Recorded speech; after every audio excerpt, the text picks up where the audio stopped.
రామ నారాయణ రామ. మన మూల మంత్రం మరియు మూలధ్వని అన్ని పరిస్థితులలో, అన్ని చోట్ల ఉన్నది. శిశువు ఏడుపులో ఓం ధ్వని ఉంది, అది మంత్రం. బాధ, వేదన వంటి అనుభవాల్లో కూడా ఓం ధ్వని ఉంది. మరణం, రోదన, అన్ని చోట్ల ఓం పరిపూర్ణంగా ఉంది. ఎంతటి మహాజ్ఞాని లేదా గొప్ప సాహితీవేత్త అయినా మరణ సమయంలో లేదా దుఃఖ సమయంలో సాహిత్యాన్ని, కవిత్వాన్ని సృష్టించలేరు. ఈ వీణ అనే వాద్యంలో మూలాధారం నుండి సహస్రార వరకు మేము మళ్ళీ మళ్ళీ అదే మంత్రాన్ని జ్ఞాపకం చేసుకుంటూ ముందుకు సాగుతాము. అతి సామాన్యమైన ఆనందానుభూతిలోనే మేము ఉన్మాదులం అవుతాము. అయితే అది మహాసముద్రంలో ఒక నీటి తుంపర మాత్రమే. మేము ధ్వని సాధన చేస్తున్నాము.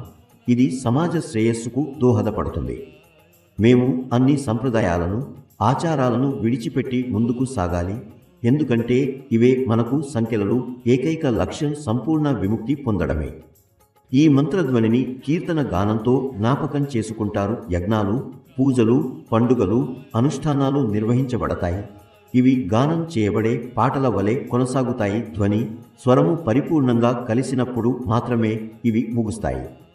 కాలువ నుండి నది ప్రవహించేంత వరకు మంత్రాన్ని పఠించాల్సిన అవసరం ఉంది. మనం నిజమైన జ్ఞానాన్ని గ్రహించిన తర్వాత అన్నీ స్వయంగా వెల్లడవుతాయి. మన అంతరంగంలో, ఈ బాహ్య వస్తువులో, మన బుద్ధిలోనే ఆ పరబ్రహ్మం ఉంది. మననం ద్వారా దానిని వెలికి తీయాలి. కుండలిని శక్తి, జాగృతి, నిర్వాణం, నిర్వికల్ప సమాధివి అన్నీ జ్ఞానాన్ని పొందే మార్గాలు. ఆ ధ్వనిని తెలుసుకోవడం ద్వారా అన్నీ తెలుసుకోవచ్చు. ఈ వీణ అనే వాద్యాన్ని వాయించాలి, పరమ సత్యాన్ని గ్రహించాలి.